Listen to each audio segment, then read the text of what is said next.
நல்லடியார்களே, பத்ர் போர் சம்பந்தமான செய்திகளை பொறுத்தவரையில் இந்த தலைப்பை 1 மணி நேரத்துக்குள்ளும் பேசி முடிக்க முடியும். நம்ம பேசுகிற இந்த தலைப்பை 1 ஹவரில் ஒரே நாள் நிகழ்ச்சியிலையும் பேசி முடிச்சிடலாம்.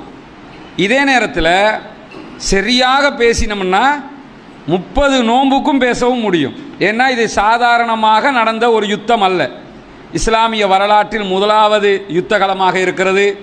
அதனுடைய ஏற்பாடுகள், அதனுடைய பின்னணிகள், எதிரிகள் தரப்பில் என்ன நடந்தது, முஸ்லீம்கள் தரப்பில் என்ன நடந்தது, இப்படி அந்த வெற்றி தோல்விக்கு பிறகு என்ன நடந்தது என்பதையெல்லாம் பார்க்கும்போது பல நாட்கள் பேசுகிற அளவுக்குண்டான வரலாற்று செய்திகள், அதுலேயும் குறிப்பாக சில யுத்தங்களை நம்ம எடுத்துக்கிட்டோம்னா வரலாற்று நிகழ்வுகள் பல பாதுகாக்கப்பட்டிருக்கிறது, வரலாறுகளாக இருக்கிறது. பத்ர் யுத்தத்தை பொறுத்தவரையில் ஹதீஸ்கள்லையே நிறைய வரலாறுகள் காணப்படுகிறது. நம்ம இதுவரைக்கும் பேசுகிற பல செய்திகள் சஹீஹுல் புகாரி, முஸ்லீம், அபூதாவூத், திர்மிதின்னு ஹதீஸ் கிரந்தங்கள்லையே இதனுடைய செய்திகள், பல செய்திகள் பாதுகாக்கப்பட்டிருக்கிறது. காரணம் என்னென்னு கேட்டால், இந்த யுத்தம்ங்கிறது அவ்வளவு முக்கியமான ஒரு யுத்த களமாக முஸ்லீம்களுக்கு அமைந்தது. வாழ்வா சாவாங்கிற போராட்டம் தானே. ஒரு முறை நம்ம ஜெயிச்சிட்டோம்னா அடுத்து ஜெயிக்கிறதெல்லாம் ஒரு பெரிய செய்தியாகாது. ஆனால் முதலாவது ஜெயிக்கிறோம்ல, அதுதான் மிகப்பெரிய செய்தியாக இருக்கும். அந்த மாதிரி இது முதல் வெற்றிங்கிறதுனாலையும் முதல் போர்க்களம்ங்கிறதுனாலையும் அனைவருக்கும் அனைத்தும் புதுசுங்கிறதுனாலையும் முஸ்லீம்கள் மிகப்பெரியதொரு தர்ம சங்கடத்தை சந்திக்க வேண்டிய ஒரு யுத்தகலமாக இது காணப்பட்டது. நபிகள் நாயகம் ஸல்லல்லாஹு அலைஹி வஸல்லம் அவர்கள் தொழுது கொண்டிருக்கும் போது அபூ சுஃபியானுடைய ஆட்கள் என்று நினச்சிக்கிட்டு ஒருத்தரை பிடிச்சி சஹாபாக்கள் என்ன செய்வாங்கன்னா அடித்து கேட்பாங்க. அபூ சுஃபியான் எங்கேன்னு கேட்பாங்க. அவர் அபூ சுஃபியானை பற்றி தெரியாது. உத்துபா, ஷைபா, வலீத் இப்னு முகீரா எல்லாம் உங்களை தாக்க வந்துக்கிட்டு மக்காவினுடைய படம் உங்களை தாக்க வருது என்கிற செய்தியை சொல்லுவார். அந்த நேரத்தில் அதை சொன்னால் இவங்க என்ன செய்வாங்கன்னா, அவர் உண்மையை சொல்லும்போது அடிக்கிறாங்க, அவர் பொய்யை சொல்லும்போது விட்டுடுறாங்க. ஏன்னா இவங்களுக்கு தேவை அபூ சுஃபியானை பற்றிய செய்திகள். அந்த செய்தி கிடைக்கிறதுக்காகவே பல முயற்சிகளை செய்து கொண்டிருந்தார்கள். ரசூலுல்லாஹ் பிறகு என்ன செஞ்சாங்க, கண்டித்து அவரை ஏன் தாக்கிக்கிட்டு இருக்கிறீங்க, அவர் உண்மையை தானேப்பா சொல்லிக்கிட்டு இருக்கிறாரு, அபூ சுஃபியானை பற்றி அவருக்கு ஒன்றும் தெரியாது, அந்த படையொன்று நம்மளை நோக்கி சண்டைக்கு வந்துக்கிட்டு இருக்கிறாங்க தெரியுமா என்கிற செய்தியை சொல்லுவார்கள். அதை தொடர்ந்து நபிகள் நாயகம் ஸல்லல்லாஹு அலைஹி வஸல்லம் அவர்கிட்ட என்ன கேட்குறாங்கன்னா, வந்து அதை கைதிட்டு என்ன கேட்குறாங்கன்னா, எத்தனை பேர் வந்திருப்பாங்கன்னு கேட்கும்போது அதெல்லாம் தெரியாது, ஆனால் ஒரு நாளைக்கு எத்தனை ஒட்டகத்தை அறுக்கிறாங்கன்னு ரசூலுல்லாஹ் கேட்குறாங்க. கேட்கும்போது அவர் என்ன சொல்கிறாரு, ஒரு நாளைக்கு 10 ஒட்டகங்கள் அறுக்கிறார்கள், சாப்பாட்டுக்கு 10 ஒட்டகம் ஒரு நாளைக்கு அறுக்கிறாங்கன்னு சொன்னால் அதை வச்சு அனுமானிச்சுக்கலாம். ரசூலுல்லாஹ் முடிவெடுக்கிறாங்க, ஒரு ஒட்டகத்துக்கு 100 பேர் சாப்பிடலாம்னா 10 ஒட்டகம் இருக்கிறாங்கன்னா 1000 பேர் வந்திருக்கிறாங்க. துல்லியமாக 1000 பேர் தான் வந்திருந்தாங்க. 1300 பேர் வந்தாங்க, 300 பேர் ரிட்டர்ன் போயிடுறாங்க, நாங்கள் யுத்தத்துக்கு வரலன்னு சொல்லி போயிடுறாங்க. இந்த நேரத்தில் நபிகள் நாயகம் ஸல்லல்லாஹு அலைஹி வஸல்லம் அவர்கிட்ட இன்னொரு கேள்வியையும் கேட்குறாங்க. என்ன கேள்வி கேட்குறாங்கன்னா, வந்திருக்கிறதுல யார் யார் முக்கியமான ஆட்கள் யார் வந்திருக்கிறாங்க அதையும் கேட்கணும்ல. இது விளையாட்டுத்தனமாக கிறுக்குத்தனமாக மாதிரி யுத்தத்துக்கு வந்துட்டாங்களா, இல்லை பெரும் தலைவர்கள் எல்லாம் யுத்தத்துக்கு வந்திருக்கிறாங்களா என்கிறத அனுமானிக்கிறது கேட்கும்போது அந்த ஆள் ஒரு பட்டியலை சொல்லுகிறார். என்ன பட்டியலை சொல்றாரு, யாரெல்லாம் வந்திருக்காங்கன்னு சொல்லும்போது உத்பத் இப்னு ரபியா வந்திருக்கிறார். உத்பத் இப்னு ரபியான்னா மக்காவில் பெரிய தலைக்கட்டவர், பெரியோரு ஆளாக மதிக்கப்பட்டவர். அதே மாதிரி ஷைபத் இப்னு ரபியா, ஷைபா இப்னு ரபியா வந்திருக்கிறார். அதே மாதிரி அபுல் பக்தரி இப்னு ஹிஷாம் வந்திருக்கிறார், ஹக்கீம் இப்னு ஹிஷாம் வந்திருக்கிறார், நௌஃபல் இப்னு குவைலித் வந்திருக்கிறார், ஹாரிஸ் இப்னு ஆமிர் வந்திருக்கிறார், நதர் இப்னு ஹாரிஸ் வந்திருக்கிறார், ஜமா இப்னு அஸ்வத் வந்திருக்கிறார், அபூ ஜஹல் இப்னு ஹிஷாம் வந்திருக்கிறார், உமையத் இப்னு கலஃப் வந்திருக்கிறார்னு அவருக்கு யாரெல்லாம் வந்ததாக 1000 பேர் வந்திருக்கிறாங்க. அதில் வந்த முக்கியஸ்தர்களை யாரெல்லாம் அவருக்கு தெரியுமோ அவர் பட்டியல் எல்லாம் சொல்றாரு.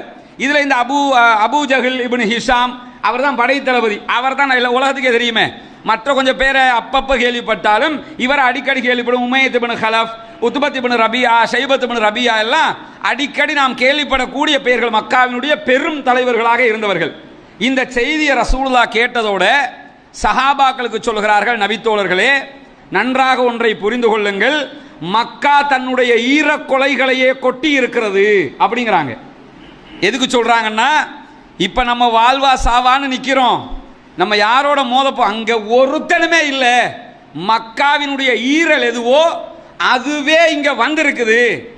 இதுக்கு அடிச்சோன்னா அடிதான். ஒரு மேட்ச் நடக்குது, சின்ன சின்ன பவுலரா வர்றானான்னு பார்க்குறோம், இல்லை கரெக்டாக பெரிய ஆக்களை இறக்கிட்டாங்கன்னு வைங்க, இறக்கி அவைங்களுக்கு அடிச்சுட்டா என்ன ஆகும்? அவைங்களுக்கு அடிச்சாச்சு, அவ்வளோதான் ஆகிரும். அந்த மாதிரி என்ன செய்கிறாங்கன்னு கேட்டால், வந்திருக்கிறதுலாம் பெரிய பெரிய தலைகள், இவங்களுக்கு அடித்தோம்னா அடிதான். ஆனால் திருப்பி நமக்கு அடித்தாங்க அதுவும் பெரிய அடியாக இருக்கும். நம்ம அவங்களுக்கு அடித்தாலும் அடிதான், அவங்க திருப்பி நமக்கு அடித்தாலும் பெரிய அடியாக விழும்.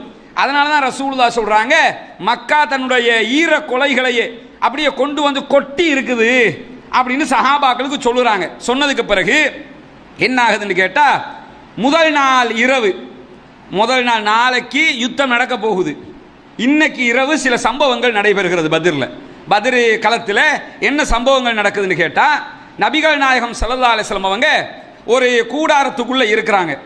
அந்த கூடாரத்துக்குள்ளே இருந்து ஒரு பிரார்த்தனை செய்வார்கள் ரசூலுல்லாஹ். என்ன பிரார்த்தனைன்னா, நீ எங்களுக்கு வெற்றி தருவதாக வாக்களித்திருக்கிறாய் இறைவா, அந்த வெற்றியை உன்னிடத்தில் நாங்கள் கேட்டுக்கொண்டிருக்கிறோம். அது மட்டுமல்ல, தொடர்ந்து நபிகள் நாயகம் ஸல்லல்லாஹு அலைஹி வஸல்லம் அவங்க சொல்றாங்க, இந்த கூட்டமும் அழிக்கப்பட்டு விட்டால் இறைவா, இந்த பூமியில் உன்னை வணங்குவதற்கு யாரும் இருக்க மாட்டார்கள். இதையும் நீ அழிச்சிட்டேன்னு சொன்னா பத்ரு அதானுங்க கடைசி, அதுலயே நம்ம அழிக்கப்பட்டுட்டா அதுக்கு பிறகு இன்னைக்கு நீங்க முஸ்லீமும் இல்லை, நான் முஸ்லீமும் இல்லை, அன்னைக்கே எல்லாம் காலியா போயிருக்கும்.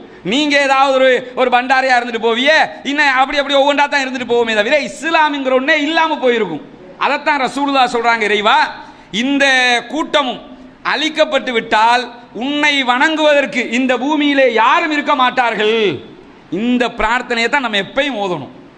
இப்ப நம்ம சிலதை கண்ணால பார்க்கிறோம்ல, நம்ம ரசிக்கிற அளவுக்கு பலது நடந்துகிட்டு இருக்குதா இல்லையா இன்னைக்கு? என்ன காரணம்? அது அப்படித்தான். சில பொறுமை அழகிய பொறுமையாக இருக்க வேண்டும். நபிகள் நாயகம் ஸல்லல்லாஹு அலைஹி வஸல்லம் அவர்கள் திருமறை குர்ஆன்ல இறங்கி இருக்கக்கூடிய பொறுமையை பற்றிய வசனங்கள் எடுத்துக்கிட்டீங்கன்னா, பொறுமையாயிருங்கன்னு பல வசனம் சொல்லுது. அதுல யாக்கூப் அலைஹிஸ்ஸலாம் அவர்கள் யூசுப் நபி காணாமல் போன நேரத்தில் பொறுமையாக இருந்ததை பற்றி பேசும்போது குர்ஆன் எப்படி பேசுது? வஸ்ஸப்ருன் ஜமீல், அழகான பொறுமை. பொறுமையா இருக்கணும், அது அழகான பொறுமையா இருக்கணும். அழகான பொறுமைண்டா என்ன? பொறுமைன்னு நினைச்சுக்கிட்டு நாசமா போக எல்லாம் போச்சு இப்போ என்னதான் செய்யறதோ அப்படி இருக்கக்கூடாது. அதுக்கு பேர் அழகிய பொறுமை இல்லை, அதுக்கு அதான் புலம்பல்.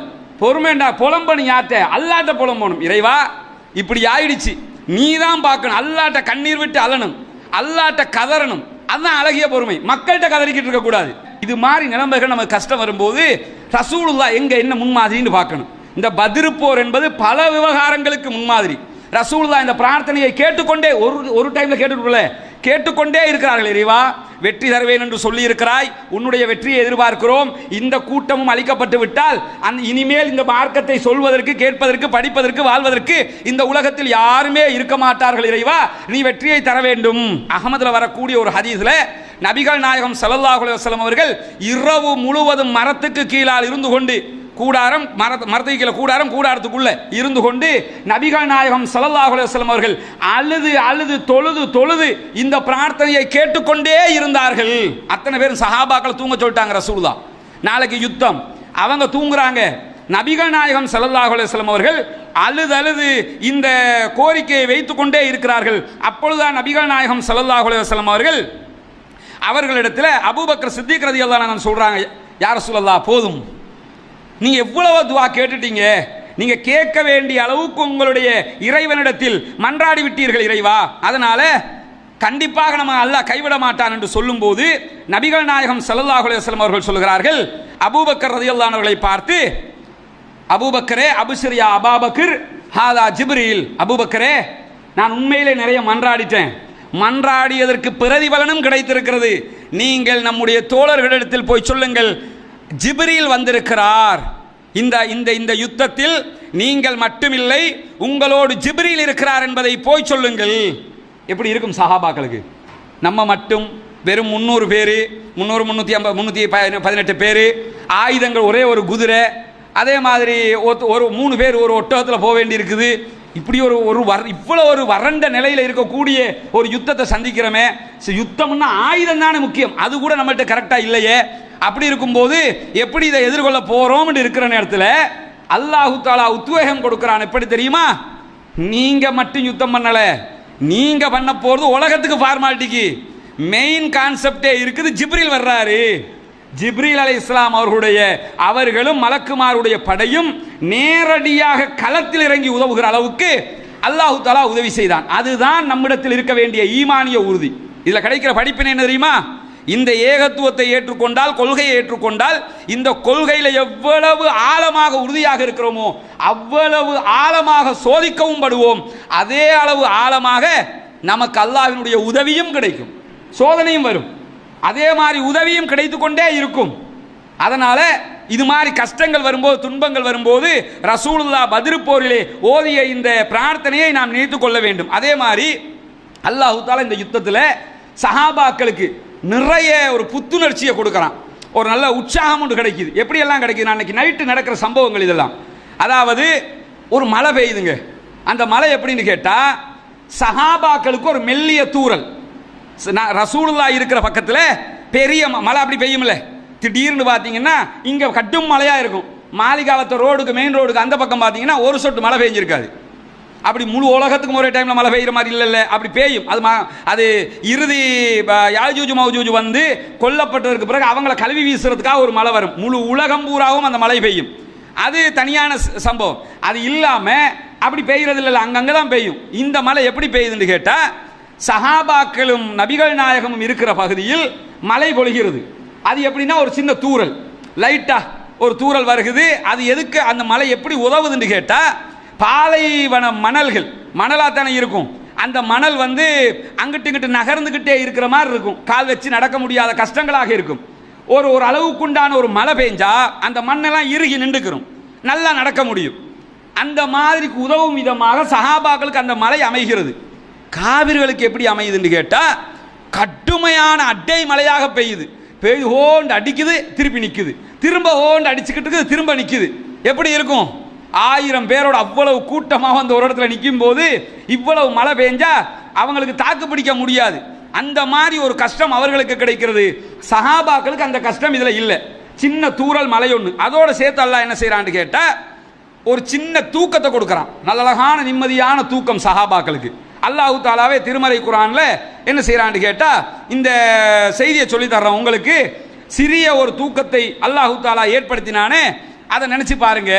பத்ர் யுத்தத்தில் சின்ன தூக்கம், கடும் டயர்டாக இருக்கிறோம், என்ன செய்கிற ஏது செய்கிறேன்னு தெரியலை. அந்த நேரத்தில் கொஞ்சம் இருங்க, ஒரு ½ அன் அவர் குட்டி தூக்கம் மட்டும் போட்டு வரேன்னு தூக்கிட்டு வந்தால் அந்த அப்படி வந்துடும்ல புத்துணர்ச்சி ஒன்று. அது மாதிரியான ஒரு தூக்கத்தை அல்லாஹ் தஆலா இந்த யுத்தத்திலே சஹாபாக்களுக்கு கொடுக்குறான். கொடுத்ததுக்கு பிறகு இதெல்லாம் அன்றைய இரவிலே நடக்கிறது. நடந்து கொண்டிருக்கும் போது ரசூலுல்லாஹி ஸல்லல்லாஹு அலைஹி வஸல்லம் என்ன செய்கிறாங்கன்னா, சஹாபாக்களை அழைத்து கொண்டு நேரடி பத்ர் களத்திற்கு செல்கிறார்கள். இதெல்லாம் பத்ர் தான். நேரடி பத்ர் களத்திற்கு செல்கிறார்கள். போகும்போது என்ன செய்கிறாங்கன்னு கேட்டால், இது இந்த நேரடி பத்ர் களத்துக்கு போகும்போது இரவு இஷா நேரம் ஆகிறது. அந்த நேரத்தில் இந்த செய்தியை அலி ரலியல்லாஹு அன்ஹு அவர்கள் அறிவிக்கிறாங்க. என்ன செய்கிறாங்கன்னு கேட்டால், நேரடி பத்ர் களத்துக்கு வந்து ஒரு தண்ணி இருக்கிற மழை பெஞ்சு தண்ணி இருக்குது, தண்ணி எல்லாம் தேங்கி நிற்குது.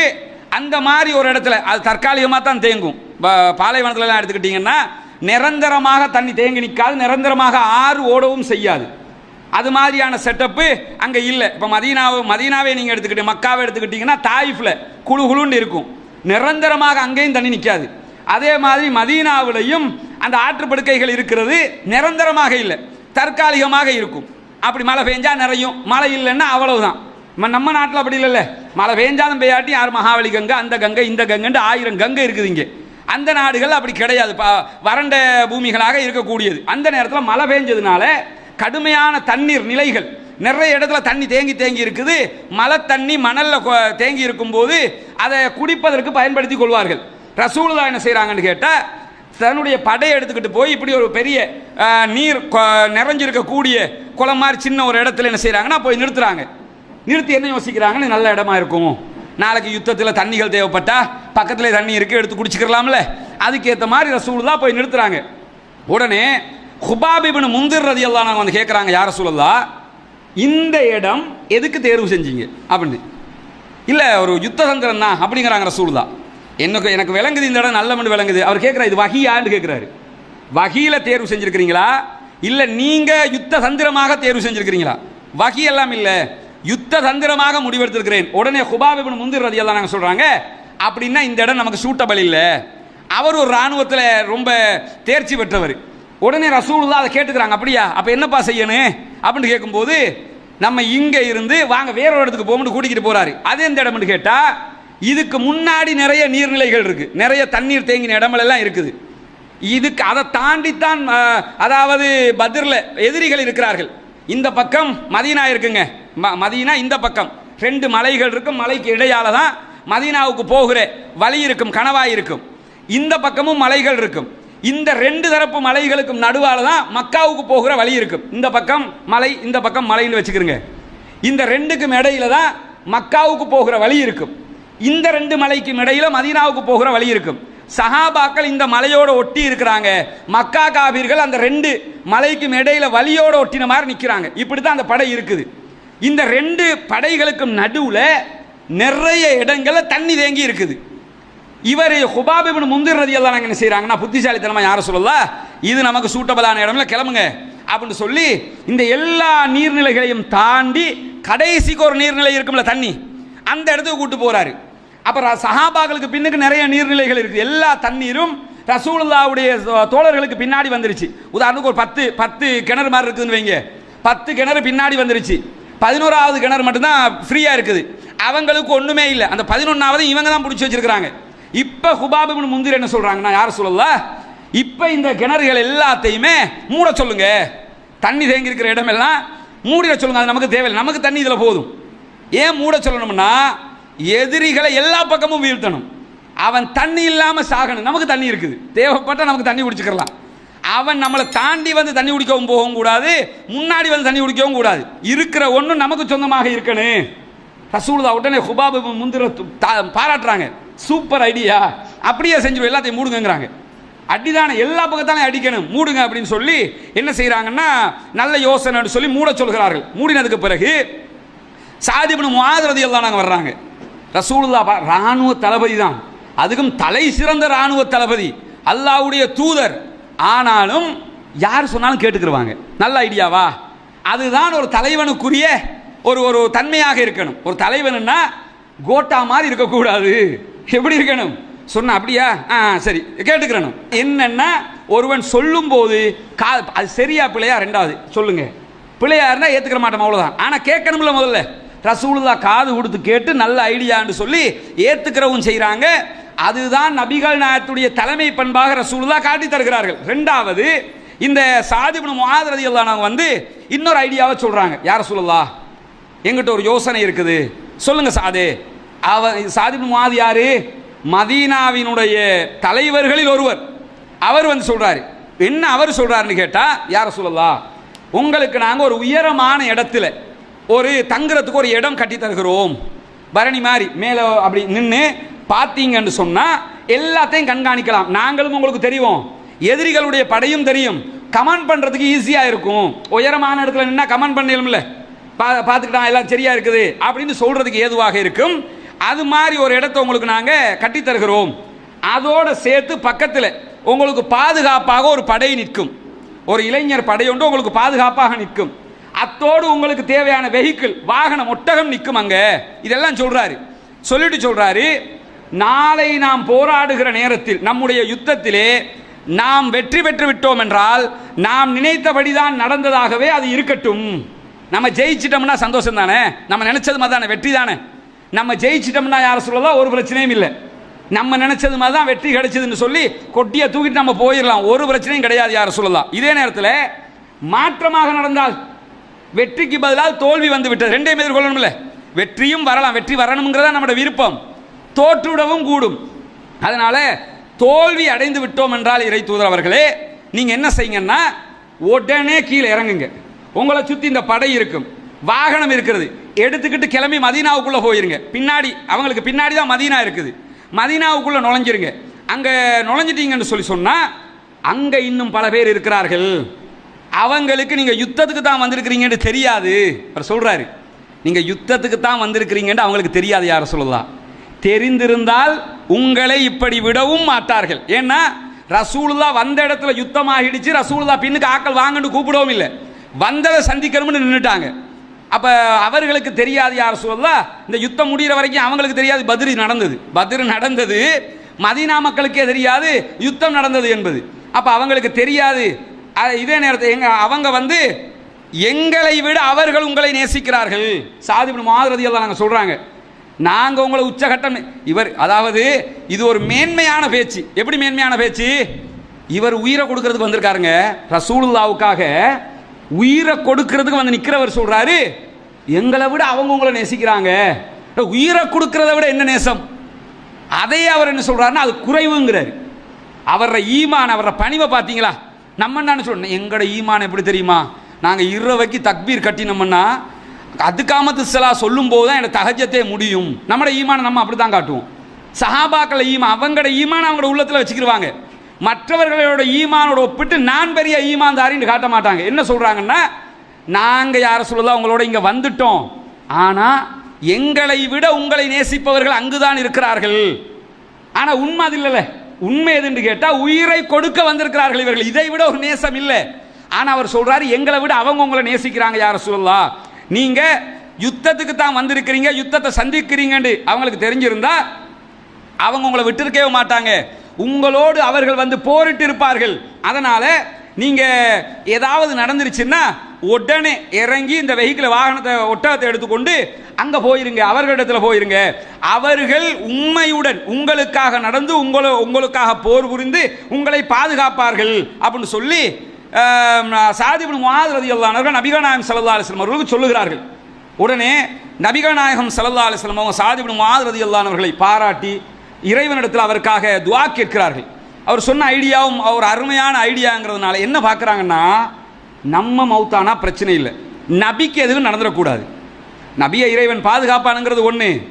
நபி அவங்க சொல்கிறாங்க, உங்கள் மூலமாகத்தான் எங்களுக்கு இந்த நேர்வழி கிடைத்தது, மதீனாக்காரங்களுக்கு மக்காவிலிருந்து ரசூலுல்லாஹ் மூலமாக தான் நேர்வழி கிடைக்குது, எங்களுக்கு எதுவும் நடக்கலாம், உங்களுக்கு எதுவும் நடந்துடக்கூடாதுன்னா உங்கள் மூலமாக இன்னும் பல பேருக்கு இந்த செய்தி போக வேண்டியிருக்குது யார சொல்லலாம், அதனால நீங்கள் மதீனாவுக்கு போயிருங்க என்று சொன்னதோட ரசூலுல்லாஹி ஸல்லல்லாஹு அலைஹி வஸல்லம் அவர்கள் அதை ஏற்றுக்கொண்டு உயரமான ஒரு பரணி, உயரமான ஒரு இடம் கட்டப்படுகிறது. அதில் நபிகள் நாயகம் ஸல்லல்லாஹு அலைஹி வஸல்லம் அவர்கள் இருப்பதற்கான ஏற்பாடுகள், அதை சுற்றி பாதுகாப்புக்கு சில படை வீரர்கள் நிறுத்தப்படுகிறார்கள். அதற்கு தலைவராகவும் சாத் இப்னு முஆத் ரலியல்லாஹு அன்ஹு அவர்களே நிற்கிறார்கள். என்னன்னா அந்த பாதுகாப்பு மற்றவங்களும் பாதுகாப்பாங்க தான், ஆனால் யார் இவர் என்ன யோசிக்கிறான்னா, நானே பாதுகாக்கிறேன் ரசூலுல்லாவை. அதுதான் சஹாபாக்களுடைய அந்த ஒரு உணர்வு பாருங்க, நானே நிற்கிறேன்னு நிற்கிறாங்க. நின்றதுக்கு பிறகு அடுத்த யுத்த களம், பத்ர் யுத்தம் நடக்க போகிறது. அடுத்த பக்கத்தில் பார்த்தீங்கன்னா 1000 பேர் வந்து நிற்கிறார்கள். இந்த பக்கத்தை பார்த்தோம்னா 300 பேர். எப்படி இருக்கும் யோசிச்சு பாருங்க. எதிரிகளுக்கு நமக்கு நம்ம தரப்புல இருந்து ஈமானாக அதை பார்ப்போம், அவன் ஈமானாக பார்ப்பானா, கிண்டலா பார்ப்பான். 300 பேர் நிற்க முடியுமாடா உங்களுக்கு, நாங்கள் எங்களை படையப்பாரு அப்படித்தானே பார்ப்போம். பெரும்பான்மை வாதத்தை வச்சு தான் எல்லாரும் பார்ப்பாங்க. நன்றாக ஒன்றை புரிந்து கொள்ளுங்கள், சத்தியத்துக்கு முன்னால் பெரும்பான்மை வாதம் தோற்று போய்விடும். உண்மை பெரும்பான்மை என்று பார்த்தீங்கன்னா உண்மைதான் ஜெயிக்கும், பெரும்பான்மை தோற்றுரும். உண்மைக்குத்தான் வெளியீடே தவிர பெரும்பான்மை வாதத்துக்கு வெளியீடு இல்லை. ஒரு 10 பேர் நிற்கிறாங்க, பொய் சொல்றாங்க, ஒருத்தன் உண்மை சொல்றான்னா அந்த ஒருத்தன் சொல்லுகிற உண்மைதான் என்றைக்கும் ஜெயிக்குமே தவிர 10 பேர் சொல்லுகிற பொய் ஜெயிக்காது. இதுதான் பத்ரில் நமக்கு கிடைக்கிற மிகப்பெரிய படிப்பினையே. அவ்வளவு பேர் 1000 பேர் வந்து நிற்கிறாங்க, அவ்வளவு ஆயுதங்களோடு வந்து நிற்கிறாங்க, நேருக்கு நேர் யுத்தம் ஆரம்பிக்க போகுது. இந்த பகுதியிலிருந்து சஹாபாக்கள் ஒரு சிறிய குழுவாக 300 பேர் நிற்கிறாங்க. அதுலேயும் என்ன ஆகுதுன்னு கேட்டால், ரசூலுல்லாஹி ஸல்லல்லாஹு அலைஹி வஸல்லம் எப்படியெல்லாம் அந்த யுத்தத்தை சரிப்படுத்துறாங்கன்னு பாருங்க. சஹாபாக்களுடைய படை இப்படி நிற்குது, ரசூலுல்லாஹ் ஒரு அம்பை எடுத்துக்கிட்டு சஹாபாக்களுடைய படையை நேராக நிற்க சொல்லி இப்படி அந்த வரிசையை சரி செஞ்சு கொண்டு வர்றாங்க. ஒரு அம்பு குச்சி எடுத்து இப்படி ஒவ்வொருத்தரா குத்தி குத்தி குத்தி குத்தி இப்படி நிற்காங்க, அப்படி நில்லுங்க, இப்படி நில்லுங்க சரிப்படுத்தி கொண்டு வருகிறார்கள். அப்படி வரும்போது என்ன ஆகுதுன்னு கேட்டால், அதில் சவாத் இப்னு கஸியா என்கிற ஒரு நபித்தோழர் இருக்கிறார். அவருடைய வயிற்றுல ரசூலுல்லாஹ் குத்தி, சவாத் கொஞ்சம் பின்னுக்கு போங்க அப்படிங்கிறாங்க. உடனே அவர் சொல்றார், யார் ரசூலுல்லாஹ், எனக்கு வருத்தம் வர்ற அளவுக்கு குத்திட்டீங்களே அப்படிங்கிறாரு. வருத்தம் வர்ற அளவுக்கு நான் ஒரு தொட்டுத்தானே போனேன், இப்படி சும்மா செய்கிறாங்க. அவர் சொல்ல வருத்தம் வர்ற அளவுக்கு குத்திட்டீங்க, எனக்கு இதை தாங்க இல்லாமல் இருக்குது அப்படின்னு சொல்லி நான் உங்களை பழி வாங்கிய தீர்வேங்கிறாரு. எப்போ வந்து என்ன பேசிக்கிட்டு இருக்கிறீங்கன்னு தான் நம்ம யோசிப்போம். ரசூலுல்லாஹ் சொல்கிறாங்க, அப்படியா மன்னிச்சுக்கிறங்க, அப்படின்னா பழி வாங்கிக்கிறங்க. பழி வாங்குறேன்னா நீங்கள் உங்கள் வயிற்றை காட்டுங்க, நான் உங்கள் வயிற்றுக்கு குத்தணுங்கிறாரு. அப்புறம் ரசூலுல்லாஹ் குத்திக்க அப்படிங்கிறாங்க. இல்லை, உங்கள் வயிற்றை வெறும் வயிற்றை எனக்கு காட்டணுங்கிறாங்க. இது ஓவர் பழி வாங்கல். அவர் பழி வாங்கணும் எப்படி? ட்ரெஸ்ஸுக்கு மேலே தான். அவர் வெறும் வயிற்றுல பழி வாங்குறதுக்கு கேட்குறாரு. ரசூலுல்லாஹ் இந்தாப்பா வயிற்றுல குத்திக்க அப்படிங்கிறாங்க. உடனே இவர் பாஞ்சி நபிகள் நாயகம் ஸல்லல்லாஹு அலைஹி வஸல்லம் உடைய வயிற்றிலே முத்தம் எடுக்கிறார். ரசூலுல்லாஹ் கேட்குறாங்க, சவாத் என்ன பண்ணுறீங்க அப்படின்னு கேட்கும்போது சவாத் ரலியல்லாஹு அன்ஹு சொல்கிறார்கள், யா ரசூலல்லாஹ், இந்த யுத்தத்தில் என்ன நடக்கும் என்பது எனக்கு தெரியாது.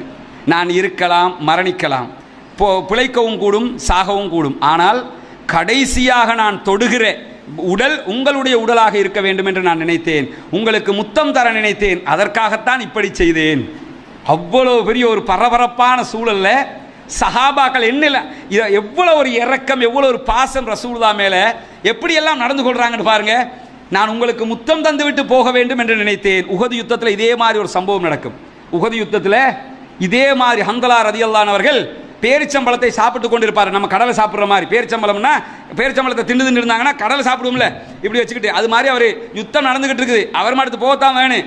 அப்படி சாப்பிட்டுக்கிட்டு ரசூலுல்லாஹ்க்கு பக்கத்தில் நிற்கிறாரு. நம்ம பரிபாசையில் அதை நீங்கள் யோசிச்சு பார்க்கணும், அப்போ தான் ரியாலிட்டியாக விளங்கும். அப்படி சாப்பிட்டுக்கிட்டு இருக்கிறாரு. ரசூலுல்லாஹ் சொல்கிறாங்க, இந்த யுத்தத்தில் உஹது மலைக்கு பின்னால் இருந்து சொர்க்கத்தினுடைய வாடையை நான் நுகர்ந்து கொண்டு இருக்கிறேன் அப்படிங்கிறாங்க. அப்படின்னா என்ன அர்த்தம்னா, இதில் கொல்லப்படுபவர்களுக்கு சொர்க்கம் என்கிற செய்தியைத்தான் சொல்லாமல் சொல்கிறார்கள் ரசூலுல்லாஹ். உடனே ஹந்தலா ரலியல்லாஹு அன்ஹு அவர்கள் கேட்கிறார்கள், யா ரசூலுல்லாஹ், இப்படி சாப்பிட்டுக்கிட்டு கேட்குறாரு, இதில் நான் செத்தா சொர்க்கம் கிடைக்குமான்னு கேட்குறாரு. அப்படி நம்ம அதை பெரிய சீரியஸாக யோசிக்கிற ஒரு விஷயம் அல்ல, நார்மலாக தான் கேட்குறாரு. சாப்பிட்டுக்கிட்டே நான் செத்தா சொர்க்கம் கிடைக்குமான்னு. ஆமாம், கண்டிப்பாக கிடைக்கும்ங்கிறாங்க. சாப்பிட்ட பேரிச்சம்பழத்தை தூக்கி போடுறாரு, வாள் எடுக்கிறாரு, போகிறார், யுத்தத்திற்கு போகிறார். அந்த யுத்தத்திலே கொல்லப்படுகிறார். ஹந்தலா ரலியல்லாஹு அன்ஹு அவர்கள் முதல் நாள் தான் திருமணம் முடித்திருப்பார்கள். பத்ர் உஹது யுத்தத்தில் ஹந்தலாவுடைய பகுதி ஒரு சிறப்பான பகுதி, அதை பேசுவோம் இன்ஷா அல்லாஹ். இதே மாதிரி சம்பவம் தான் அங்கேயும் நடக்கும். இது யுத்த காலத்தில் நடக்கக்கூடிய சில சுவாரஸ்யமான பகுதிகள். இதே நேரத்தில் அத்தை படையெல்லாம் ரசூலுல்லாஹ் சரி செஞ்சிட்டாங்க. சரி செஞ்சதுக்கு பிறகு எதிரிகளுடைய படையும் நிற்கிறது. ரெண்டு பக்கமும் முகத்தை பார்த்துக்கிட்டு நிற்கிறாங்க. இப்படி 1 to 1 நேருக்கு நேர் சண்டை ஆரம்பிக்க போகிறது. முதல் சண்டை என்னன்னா இப்படி தான் ஆரம்பிக்கும், நேருக்கு நேர் அடிச்சு கொள்ளணும். அதுக்கு பிறகு தான் சண்டை ஆரம்பிக்கும். அடிக்கிற நேரத்தில் காவிர்கள் பக்கத்துல இருந்து 3 பேர் வந்து நிற்கிறாங்க யுத்தத்துக்கு. 3 பேர் நாங்கள் தான் 1 to 1 வரப்போகிறோம் அப்படின்னு சொல்லி வந்து நிற்கிறாங்க. யார் வர்றா? உத்பத் இப்னு ரபியாவும் அவருடைய பிள்ளைகள் 2 பேரும் வர்றாங்க. ஒரே குடும்பத்தில் 3 பேர் வர்றாங்க. திமிருட உச்சகட்டம் இவங்களுக்கு. சாகரத்துக்கு முழு குடும்பமும் ஒரே நேரத்தில் முழுக்கு போட்டு வந்தது இவங்க தான். எப்படி? நான் ஏண்ட 2 பிள்ளைகள் சொல்லிட்டு வர்றான், நாங்கள் போய் பார்த்துக்குறோம் முகமது அப்படின்னு சொல்லிட்டு உத்பத் இப்னு ரபியாவும் அவருடைய 2 பிள்ளைகளும் பெரும் வீரர்கள். அவங்க வந்து முன்னுக்கு நிற்கிறாங்கன்னா திமிரு ஒன்று இருந்தது. ஆனால் மக்காவுடைய வீரர்கள் என்று எடுத்துக்கிட்டிங்கன்னா பெரிய வீரர்கள் போட்டு சாத்திக்கிட்டு போய்கிட்டே இருப்பாங்க. வீரம்னா எப்படி? நமக்கு அந்த வாழெல்லாம் தொட்டு நீங்கள் மக்காவுக்கு போனீங்கன்னா, உம்ரா கட்சிக்கு போவீங்கல்ல, போனால் மக்கா மியூசியம் இருக்குது. மக்கா மியூசியம், மதீனாவில் மதீனா மியூசியம் இருக்குது. இந்த 2 மியூசியம் இதை தாண்டி உங்களுக்கு போக முடியும். பத்ர் அங்கெல்லாம் மியூசியங்கள் தனித்தனியாக இருக்குது. இந்த மக்கா மியூசியத்துக்கு போய் பார்த்தீங்கன்னா அங்கே இருக்க இந்த காலித் இப்னு வலீதுடைய ரலியல்லாஹு அன்ஹு அவர்களுடைய வாள் பாதுகாக்கப்பட்டிருக்கிறது, வச்சிருக்கிறாங்க.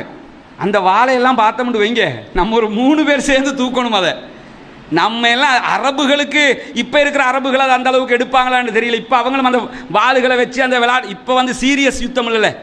அவனுங்க கலிகம், நம்ம நாட்டு பொம்பளைகள் கலிகம்பு விளையாடுற மாதிரி வாழை வச்சுக்கிட்டு இப்படி பிடிப்பாங்க. இப்போ அந்த பெரிய அந்த ஃபைட்டெல்லாம் கிடையாதுல்ல. இப்போ வேற வேற ஆயுதங்கள். உலகத்திலேயே 5வது இராணுவ பலம் கொண்ட நாடாக சவுதி அரேபியா இருக்கிறது. அவ்வளோ பெரிய இராணுவம், அது வேற. ஆனால் அந்த காலத்தில் வந்து இந்த வாள் தான். அதுலேயும் அந்த வாளை எடுத்துக்கிட்டோம்னா அதை நம்ம இப்படி பிடிச்சி வேணும்னா தூக்கிட்டு போகலாம். நம்ம யுத்தத்துக்கெல்லாம் போக முடியாது. யுத்தத்தில் இதைத்தான் செஞ்சாங்கன்னு காட்டுறதுக்கு போகலாம் வேணும்னா. அந்த யுத்தம் அங்கே நிற்கிற வரைக்கும் இங்கேருந்தே கழுத்தை வெட்டி விட்டுருவாங்க. அப்படி ஒரு கத்திய வாளாக இருக்கும். அது நம்ம பார்க்குற நம்ம தேக கத்தையை மட்டும் தான் இங்கே பார்த்துருக்குறோம். நமக்கு தெரிஞ்ச கத்தி அது தேக கத்தையும். அந்த ஈஸ்டர் நேரத்தில் கொஞ்சம் கத்தியை பிடிச்சாங்களா அந்த கத்தி தான் நமக்கு தெரியும். இது கத்திரிக்காய் வெட்டுற கத்தி, பாக்காய் வெட்டுற கத்தி, இதுகள் தான் நம்மள்கிட்ட இருக்குது. மிஞ்சி போனால் அந்த ஸ்லேவ் ஐலண்ட் பள்ளியில் எடுத்தாலும் கொஞ்சம் கத்தி, அதை தெரியும். நமக்கு தெரிஞ்ச வாள் இவ்வளவு தான். அந்த வாளெல்லாம் பக்கத்தில் வைக்க முடியாது. அப்படிப்பட்ட வாள் அது. உருவி எடுத்தால் அடுத்த தலை இருக்காது. அப்படி 2 பக்கமும் கூறாக இருக்கும். அந்த வாளை நீங்கள் பார்க்கலாம், 2 பக்கமும் கூறாக இருக்கும், ஒரு பக்கம் இல்லை. இப்படி வெட்டி இப்படி எடுத்து அடுத்த பக்கம் வெட்டிட்டு போகும். அந்த மாதிரியான சில வாள்கள் இருக்கும். காலித் இப்னு வலீத் ரலியல்லாஹு அன்ஹு வாள் எடுத்துக்கிட்டீங்கன்னா முனைப்பகுதி வந்து அப்படி அப்படி வளைந்ததாக இருக்கும். உள்ள போட்டாருன்னா வெளியே 350 கிராம் குடலோட தான் வெளியே வந்து நிற்கும்.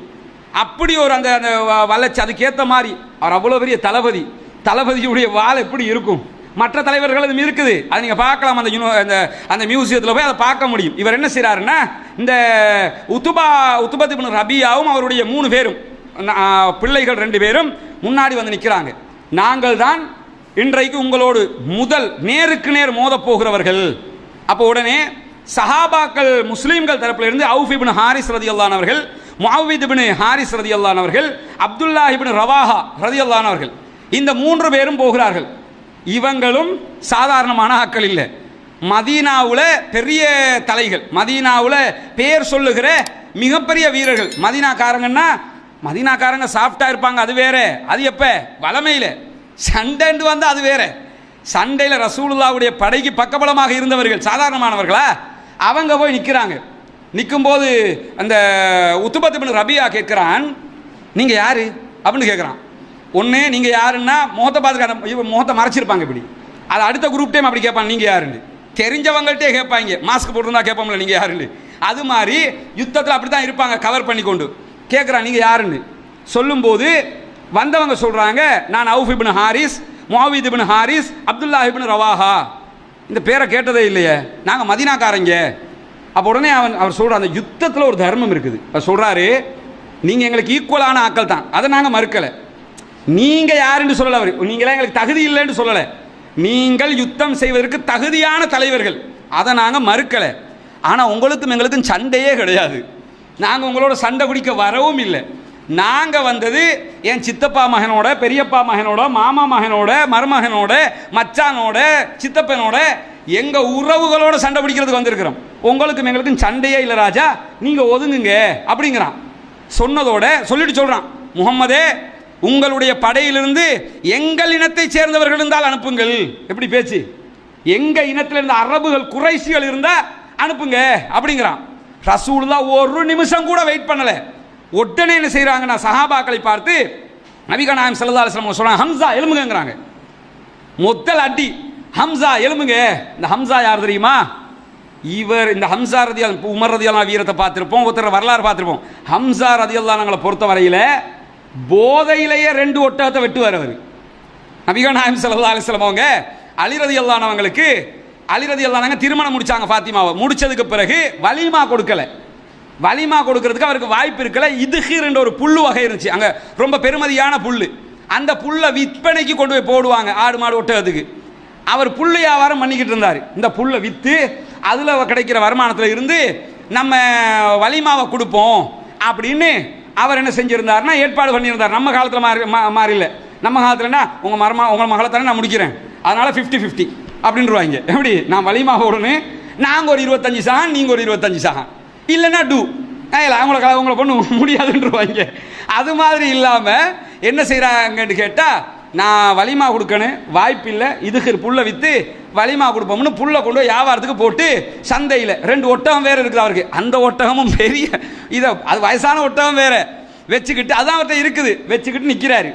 நிற்கும்போது புல்லு வியாபாரம் போகுதில்லை. ஆனால் அந்த அவர் எங்கே இருக்கிறாரோ அதுக்கு பின்னுக்கு ஒரு வீடு இருக்குது. அது களியாட்ட வீடு. அங்கே அந்த களியாட்டங்கள் எல்லாம் நடக்கும். அதில் மக்காவில் நடக்கிற சம்பவம் இது. அதுக்குள்ளே சாராயத்தை குடிச்சுக்கிட்டு, சாராயத்தை ஊற்றி கொடுத்துக்கிட்டு இருக்கிறாங்க அந்த அடிமை பெண்கள். ஹம்சா ரதியல்லாஹு அன்ஹும் குடிச்சிக்கிட்டு இருக்கிறாங்க. சாராயமெல்லாம் தடுக்கப்படாத நேரம் அது. குடிச்சிக்கிட்டு இருக்கும்போது அதில் ஒத்தி இவர் போதையில் இருக்கிறாரு, உசுப்பேத்தி விட்றா. என்ன உசுப்புன்னா, நீங்கள் ஒரு கவிதை ஒன்று படிக்கிறா, ஹம்சாவே நீங்கள் எவ்வளோ பெரிய வீரர் தெரியுமா, ஏழும்னா இந்த வெளியே இருக்கிற 2 ஒட்டகத்தை வெட்டி பாருங்களேன். வீரத்தை காட்டுறதுக்கு அடுத்த ஒட்டகத்தை வெட்டுறதுக்காக சொல்லுவேன். அவரும் என்ன செஞ்சிட்டாரு, அப்படியா சொல்லிட்ட வீரன் தானே, இந்தா போகிறேன். நான் ஒட்டகத்தை வெட்டுறதுங்கிறது சாதாரணமாக ஒட்டகத்தை எப்படி அறுப்பாங்க, குத்தி தான் விடுவாங்க கழுத்துக்கு. ஒட்டகத்தை அறுக்கும்போது ஒட்டகத்துக்கு கழுத்தில் குத்தி விடுவாங்க. அதுதான் ஒட்டகத்தை அறுக்கிறதுங்கிற. குத்தி முடியாது, ரத்தம் பீரிட்டுக்கு விழும், அதுக்கு பிறகு தான் மற்றதெல்லாம். அப்போ அந்த அது உயரமாக இருக்கும். எல்லாருமே நம்ம இங்கே ஒரு புச்சர் மாடு வெட்டுறவர் இருப்பார், இந்த பாரு நான் ஒட்டகத்தை வெட்டுறேன்டா, முதுகில் எட்டி உதஞ்சி விட்டுரும், அவ்வளோதான். இங்கே மாடு வெட்டி நாக்கள் எல்லாம் பேசிட்டு ஒட்டகம் வெட்ட போகக்கூடாது. அங்கே ஒட்டகம் வெட்டுவது என்பது இங்கே நான் எப்படி பெரிய காட்டெருமையெல்லாம் வெட்டியிருக்கேன் தெரியுமா அப்படிம்பாரு. ஒட்டகத்தினுடைய வலிமை அல்லாவே குர்ஆன்ல சொல்றான். ஒட்டகத்தை நீங்கள் பார்க்கக்கூடாதுங்களா? ஏன் கேட்குறான்? ஒட்டகம் பெரிய பெரிய அரபு நாட்டினுடைய அவ்வளோ பெரிய வெஹிக்கிளை கூட ஒத்த காலால் மிரிச்சு நொறுக்கும். கோபம் வந்தா யானை மாதிரி பலம் கொண்ட ஒரு மிருகம் அது. அதை கொல்லும் போது அதுக்குரிய ஒரு மெத்தேட்லாம் கொல்லுவாங்க. இவர் சாராய போதில் வேற இருந்தாரா, வெளியே வந்து அசால்ட்டா 2 ஒட்டகத்தையும் சாத்தி விட்டார் கீழே. அவ்வளோ பெரிய வீரர் அவருக்கு பேசிட்டோம்னா அந்த வீரத்தில் எதையும் செய்யக்கூடிய அளவுக்கு, அதாவது ஹம்சா ரலியல்லாஹு அன்ஹு, உமர் இப்னு கத்தாப் ரலியல்லாஹு அன்ஹு, அலி இப்னு அபி தாலிப் ரலியல்லாஹு அன்ஹுலாம் வீரத்துக்கே பெயர் போனவர்கள். அவரை ரசூலுல்லாஹி ஸல்லல்லாஹு அலைஹி வஸல்லம் சொல்றாங்க. அவன் கேட்குறான், மக்காவுல இருந்து எங்க இனத்தில் இருந்து குறைஷி குலத்தில் இருந்து ஆள் வேணும். அது குட்டு வாங்கினாலும் மோதிர கையால் குட்டு வாங்கணும்னு சொல்லுவாங்கல்ல, அது மாதிரி ஒரு குரூப். அவங்க நாங்கள் அடி வாங்கினாலும் யார்கிட்ட இருந்து அடி வாங்கணும், எங்க ஆக்கிட்ட இருந்து அடி வாங்கணும்னு நினைச்சாங்க. ரசூலுல்லாஹ் ஒரு நிமிஷமும் யோசிக்காம சொன்னாங்க, ஹம்சா எலும்புங்கன்னாங்க. ஹம்சா ரலியல்லாஹு அன்ஹு எலும்புகிறார்கள். அலி எலும்புங்கங்கறாங்க, அலி ரலியல்லாஹு அன்ஹு எலும்புகிறார்கள். உபைத் இப்னு ஹாரிஸ் எலும்புங்கங்கறாங்க, உபைத் இப்னு ஹாரிஸ் ரலியல்லாஹு அன்ஹு எலும்புகிறார்கள். இதெல்லாம் யார் தெரியுமா? நபிகள் நாயகத்துடைய நெருங்கிய உறவுகள். ரசூலுல்லாஹ் வேற யாரையும் முன்னுக்கு போடல. உனக்கு ஆள் தானே வேணும், இந்த ஹம்சாவை எடுத்துக்க, அலி போங்க, மர்மயம் போங்க, உபைத் இப்னு ஹாரிஸ் போங்கன்னு சொல்லி 3 பேரையும் அனுப்புகிறார்கள். 1 to 1 ஹம்சா ரலியல்லாஹு அன்ஹு அவர்கள் உத்பத் இப்னு ஷைபாவோடு மோதுகிறார்கள். அலி ரலியல்லாஹு அன்ஹு அவர்கள் உத்பத் இப்னு ஷைபாவுடைய மகன் ஷைபாவோடு மோதுகிறார்கள். உபைத் இப்னு ஹாரிஸ் ரலியல்லாஹு அன்ஹு அவர்கள் வலீதோடு மோதுகிறார்கள். 3 பேரும் 3 பேரோட மோதுறாங்க. அந்த யுத்தம் இந்த ஹதீஸ்ல எல்லாம் நம்ம பார்த்தோம்னு சொல்லி சொன்னா, இந்த மோதல், அதாவது ஹம்சா ரலியல்லாஹு அன்ஹு அவர்கள் உத்பாவை அந்த அந்த ஹதீஸை கொஞ்சம் பார்க்கும்போது என்ன விளங்குதுன்னா, கொல்லுவதற்கு ஒரு 2 நிமிஷம் கூட டைம் எடுத்துருக்க வாய்ப்பில்லை. போய் முடிய ஒரு வெட்டு தான். அவன் வெட்ட நினைக்கல, இவர் வெட்டிடுறாரு. உத்பா ஆல் அவுட் அந்த இடத்துலயே. அதே மாதிரி அலி ரலியல்லாஹு அன்ஹு அவர்கள் ஷைபாவை ஒரே வெட்டில் வெட்டுகிறார்கள். எப்படி இருக்கும் மக்கா காவிர்களுக்கு? பெரிய வீரம் பேசின, என்ன பேச்சலாண்டா பேசினீங்க? ஒரே வெட்டில 2 பேரும் சாய்க்கப்படுகிறார்கள். உபைதா ரலியல்லாஹு அன்ஹு வெட்டும் போது என்ன ஆகுதுன்னு கேட்டா, வலீதும் முந்திக் கொள்கிறார், உபைதாவும் முந்திக் கொள்கிறார்கள். 2 பேருக்கும் வெட்டுப்படுகிறது. உபைத் இப்னு ஹாரிஸ் ரலியல்லாஹு அன்ஹுடைய காலில் வெட்டுப்பட்டு உடனே உபைத் இப்னு ஹாரிஸ் ரலியல்லாஹு அன்ஹு கீழே விழுகிறாங்க. விழும்போது மற்ற 2 பேரும் இருக்கிறாங்களா, ஹம்சா ரலியல்லாஹு அலி ரலியல்லாஹு அன்ஹு, அடுத்த நிமிஷம் அங்க 2 பேரையும் போட்டு அடுத்த நிமிஷம் இங்க என்ன செய்யறாங்கன்னு கேட்டா, வலீதை பாய்ந்து வெட்டுகிறார்கள். 3 பேரும் ஆல் அவுட். ஒரே இடத்துல 3 பேரும் மரணிக்கிறார்கள். மரணிச்சதோட உடனே உபைத் இப்னு ஹாரிஸ் ரலியல்லாஹு அன்ஹுவை தூக்கி கொண்டு அலி ரலியல்லாஹு அன்ஹு, ஹம்சா ரலியல்லாஹு அன்ஹுவும் பின்னால வர்றாங்க. தங்களுடைய படைக்கு வந்து சேர்கிறார்கள். முதல் யுத்தத்தின் ஆரம்பமே அமர்க்களமாக இருக்கிறது. எதிரிகள் துவம்சம் செய்யப்படுகிறார்கள். இந்த உபைத் இப்னு ஹாரிஸ் ரலியல்லாஹு அன்ஹு அவர்கள் பத்ர் போர் முடிந்து 4வது அல்லது 5வது நாள் மதீனாவுக்கு போகிற வழியில மரணிப்பாங்க. அந்த வெட்டு காயம் கடுமையான காயமா போயிடும். தாங்க முடியாம மௌத்தா போயிடுவாங்க. அது சஹாபாக்களுக்கு மத்தியிலெல்லாம் பெரிய ஒரு உணர்வலையை ஏற்படுத்திடும். ஏன்னா முதலாவது போனவங்க, வீரமாக நின்று போராடினவங்க, அதுக்கு பிறகு அவங்க அந்த பத்ர் போர் களத்தில் வச்சு அவங்க மௌத்தாகல. பத்ர் போர்ல போராடினாங்க, எல்லாம் செஞ்சாங்க. போகிற வழியில, மதீனாவுக்கு ரிட்டர்ன் போகிற வழியில உபைத் இப்னு ஹாரிஸ் ரலியல்லாஹு அன்ஹு மரணிக்கிறார்கள். அலி இப்னு அபி தாலிப் ரலியல்லாஹு அன்ஹு சொல்றாங்க, குர்ஆன்ல 22வது அத்தியாயத்தில் 19வது வசனம் என்னன்னு கேட்டா, இந்த தங்களுடைய மார்க்க விஷயத்தில், இறைவனுடைய மார்க்க விஷயத்தில் சண்டையிட்டு கொண்ட 2 பிரிவினர்கள் என்று அல்லாஹ் தஆலா பேசுவான். இந்த வசனத்தை சொல்லி காட்டி அலி இப்னு அபி தாலிப் ரலியல்லாஹு அன்ஹு சொல்றாங்க, இந்த வசனம் எதற்காக இறங்கியது என்றால், ஷைபத் இப்னு ரபியா, உத்பத் இப்னு ரபியா, வலீத் இப்னு உத்பா ஆகியோரை கொன்ற அந்த சம்பவம் தொடர்பாகத்தான் இந்த வசனம் இறங்கியது. அந்த இடத்துல தான் இதற்காக வேண்டித்தான் அல்லாஹ் தஆலா இந்த வசனத்தை இறக்குவான். இப்போ 2 படையும் மோதிக்கொண்டது. அவர்களுடைய முதல் 3 பேரும் ஒரே இடத்தில் மரணிக்கிறார்கள். நம்முடைய தரப்பு 3 பேரும் ரிட்டர்ன் வர்றாங்க. வந்ததுக்கு பிறகு என்ன ஆகுதுன்னு கேட்டால், நபிகள் நாயகம் ஸல்லல்லாஹு அலைஹி வஸல்லம் ஒரு கமெண்ட் பண்ணுறாங்க, ஒரு உத்தரவு சொல்கிறாங்க. என்ன உத்தரவுன்னு கேட்டால், மேலே நின்று சொல்கிறாங்க, என்னுடைய இறுதியான கட்டளை வராத வரைக்கும் நீங்கள் யுத்தத்தை ஆரம்பிக்கக்கூடாது. நான் சொன்னதுக்கு பிறகு யுத்தத்தை ஆரம்பிங்க. அவங்க என்ன செஞ்சாலும் பரவாயில்லை. என்ன அப்படி உசுப்பேத்திக்கிட்டு இருக்கிறாங்க யுத்தத்தை, அவங்க அவ்வளவு சூடாக்கி கொண்டிருக்கிறாங்க. அவர்கள் நான் சொல்லாத வரைக்கும் நீங்களாக யுத்தத்தை ஆரம்பிக்க கூடாது. இதே நேரத்தில் அவர்கள் உங்களை நெருங்கி வரும்போது தான் அம்பைய ஆரம்பிக்க வேண்டும். அதுவும் எல்லா அம்பையும் எய்து விடக்கூடாது. கொஞ்சம் தான் நம்மகிட்ட வெப்பன்ஸ் இருக்குது. அடிக்கிற ஒன்று கூட வேஸ்ட் ஆகக்கூடாது. அடிச்சா அதுல ஒரு காரியம் நடக்கணும் நமக்கு. அதனால எல்லா அம்புகளையும் வேஸ்ட் ஆக்கிறாதீங்க என்று சொல்லிட்டு, உங்களை அவர்கள் சுற்றி வளைத்து சூழ்ந்து கொள்ளாத வரைக்கும் நீங்கள் உங்களுடைய வாள்களை வெளியே எடுக்கக்கூடாது வாள் சண்டையெல்லாம் எப்போ வரணும் கடைசிக்கு சொல்கிறாங்க. வாள் சண்டை எப்போ ஆரம்பிக்கணும்னா சுற்றி வளைத்ததற்கு பிறகுதான் உங்களுடைய சண்டையை நீங்கள் ஆரம்பிக்க வேண்டும் என்று நபிகள் நாயகம் ஸல்லல்லாஹு அலைஹி வஸல்லம் அவர்கள் சொல்லுகிறார்கள். இன்ஷா அல்லாஹ் நாளைய தொடரில் அந்த சுற்றி வளைப்பு எப்படி இருந்தது, சண்டை உள்ளுக்குள்ளே எப்படி நடந்தது, யார் யார் எந்த இடத்தில் எப்படி கொல்லப்பட்டார்கள் என்கிற தொடர்பான செய்திகளை பார்ப்போம். சுப்ஹானக்கல்லாஹு வ பிஹம்திக அஷ்ஹது அல்லா இலாஹா இல்லா அன்த